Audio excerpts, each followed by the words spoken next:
सतत सत्य आणि सातत्य पाहण्यासाठी लाईक करा, शेअर करा, सबस्क्राईब करा फक्त सत्यमेव जयते न्यूज महाराष्ट्र।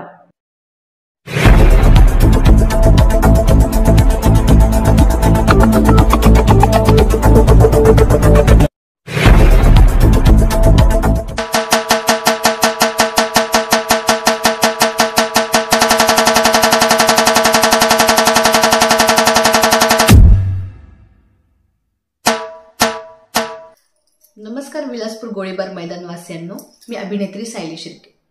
अयोध्यात भगवान श्री राम मंदिर प्राण प्रतिष्ठापना व मकर संक्रांती निमित्त आपल्या सर्वांचे लाडके समाजसेवक फिरोजबाई पठाण यांनी 22 जानेवारी 2024 रोजी सायंकाळी 6 वाजता आयोजित केलेल्या हळदी कुंकू आणि महाआरती या कार्यक्रमास मी उपस्थित राहणार आहे। तसेच यावेळी आपल्या सर्वांचे लाडके आमदार श्रीमंत छत्रपती शिवेंद्रराजे भोसले यांच्या उपस्थितीत महाआरती संपन्न होणार आहे। तरी विलासपूर गोळीबार मैदान विभागातील सर्वांनी मोठ्या संख्येने उपस्थित राहावे ही विनंती। जय श्रीराम।